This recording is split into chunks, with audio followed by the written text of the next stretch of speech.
জল দেওয়ার কোনো প্রয়োজন হয় না। অনুরূপভাবে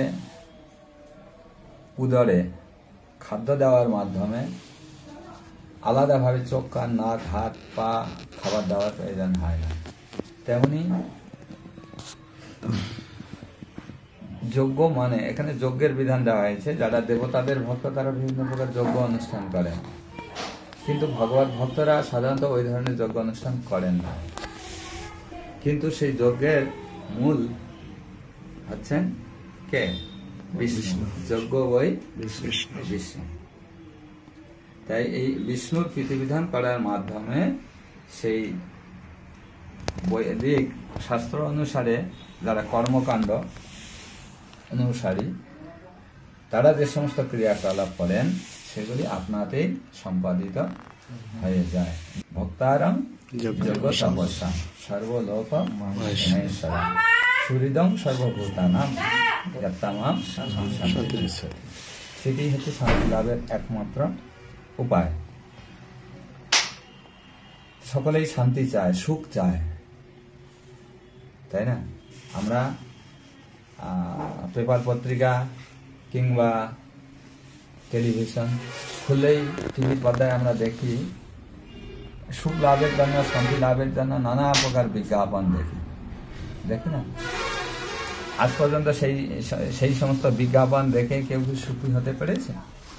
আমরা দেখি টাক মাথায় চুল গজায়, সাদা চুল কালো করে দেয়, এত সুন্দর অ্যাডভার্টাইজ দেয়, দেখে মনে হয় যে আমি এখনই নিয়ে নিই।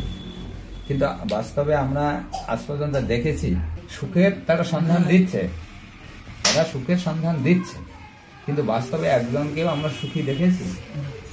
সুখী জড়জাগতিক লোকেরা অনেক টাকা পয়সা ইনকাম করে, অনেক কিছু স্বপ্ন দেখে, অনেক কিছু করেও ফেলে। দেখা যায় আমার চোখের সামনে সে লেবারি করল, আমার চোখের সামনে সে আমার চেয়েও বড় বিল্ডিং বানিয়ে বসে থাকলো, এসি, আর গ্রামবাসী তার দ্বারা অনুরক্ত, তার কথায় সব কাজ হয়ে যায়, কিন্তু সে নিশ্চিন্তে থাকতে পারে। তাই কোথায় শান্তি? শান্তির সূত্র হচ্ছে কত? 5:29। হ্যাঁ, সর্বলোক মহেশ্বর সুহৃদং সর্বভূতানাং শান্তি। সেই ভগবানের আমরা যদি প্রকৃতপক্ষে সুখ এবং শান্তি লাভ করতে চাই, তাহলে আমাদের সেই ভগবানেরই আরাধনা করতে হবে। সেই আরাধনা করতে গিয়ে কিছু হয়তো সাময়িকভাবে কিছু বাধা বিপত্তি আসতে পারে, সেটিকে ভগবানের পরীক্ষা হিসাবে মেনে নিতে হবে, যেটি ভগবান আমাকে পরীক্ষা করছেন। সেই পরীক্ষায় আমরা যদি সুখ, শান্তি, সমৃদ্ধি লাভ করতে চাই, তাহলে আমাদের সেই পরীক্ষায় উত্তীর্ণ হতে হবে। ধরো আমি যদি কারো দোকানে কাজ করি, সে কি প্রথম দিনে আমি যাওয়ার সঙ্গে সঙ্গে হয়তো আমার অনেক যোগ্যতা আছে, ক্যাশ বাক্সটা ছেড়ে দেবে? ক্যাশ বাক্স ছেড়ে দেওয়ার আগে কতভাবে পরীক্ষা করে দেবে। ক্যাশ বাক্স আগের থেকেই হয়তো টাকা পয়সা সব হিসাব করা আছে, কোথায় কোন জিনিস যাবে তার সব করা আছে, ছেড়ে দিয়ে চলে যাবে 2 দিনের জন্য। তারপরে এসে দেখবে কতটা সততা রয়েছে তার। সেই পরীক্ষায় যদি ফেল করে, তাকে আর ওই ম্যানেজার পদে রাখবে? তাকে বলবে যে ও বা দাদা ভাই, তা এখন তো আমাদের কাজকর্ম একটু মন্দা চলছে, ঠিক আছে তুমি কাজ করো, আর ও হয়তো বেতন বাড়াতে বলবে, তা বলছে না আমাদের তো এখন এরকম চলছে, তো যদি বেতন বাড়াতে হয় তাহলে তো অন্য জায়গায় দেখো, সেটাই করে দেবে। তা ভগবত ভক্তি মার্গে এই বিপদগুলি আসতেই থাকবে, সমুদ্রের ঢেউ একটার পর একটা আসতেই থাকবে, সেই ঢেউয়ে আমাদের উত্তীর্ণ হতে হবে। কিন্তু সেই সমুদ্রে সাঁতার কাটতে জানতে হবে না, যে জানে না সমুদ্রে যাবে, তো এটা হচ্ছে ভব সমুদ্র, তাই না? তো এই ভব সমুদ্রে অনেক বড় বড় ঢেউ আছে, আর আমরাও সেই সমুদ্রের মধ্যেই আছি। তাই ঢেউ আসবে, সাঁতার কাটতে জানতে হবে। হ্যাঁ, ঢেউয়ের সঙ্গে তাল মিলিয়ে সাঁতার কাটতে হবে। এমনি পুকুরে সাঁতার কাটলে যে কেউ পারে, চেষ্টা করলে পুকুরে সাঁতার যে কেউ কাটতে পারে, কিন্তু সমুদ্রে সবাই পারে না।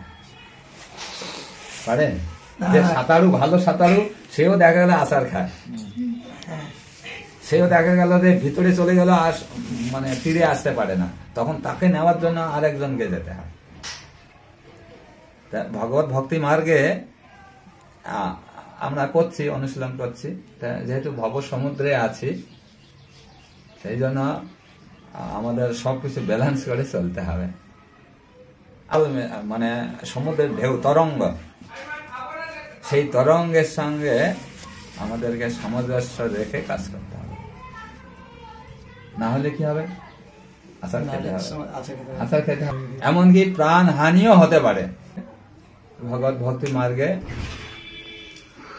যেহেতু ভগবত ভক্তিটাই সর্বশ্রেষ্ঠ, আর আমরা যেহেতু এই জড়জগতেই আছি, এটা ভব সমুদ্র, এই সাঁতার কাটতে শিখতে হবে। এই ভব সমুদ্রে, গঙ্গায় সাঁতার কাটতে বলছি না, এই ভব সমুদ্রে সাঁতার কাটতে হবে, করে নিজের যে লক্ষ্য প্রাপ্ত বস্তু কৃষ্ণ প্রেম, সেটা আমাদের লাভ করতে হবে, কিন্তু সাবধান থাকতে হবে। উত্তীর্ণ হতে গেলে এটাই সাবধান, এক নম্বর হচ্ছে সাবধান থাকতে হবে, দ্বিতীয়ত হচ্ছে সাঁতার কাটার পদ্ধতি হচ্ছে মহাজেন যেন। তা আমাদের নিয়ারেস্ট মহাজন কে আছেন? আমাদের নিয়ারেস্ট মহাজন আছেন গুরুদেব, আর আমাদের ইসকনের ফাউন্ডার আচার্য এস.সি. ভক্তিবেদান্ত স্বামী প্রভুপাদ, তিনি আছেন প্রধানতম শিক্ষাগুরু।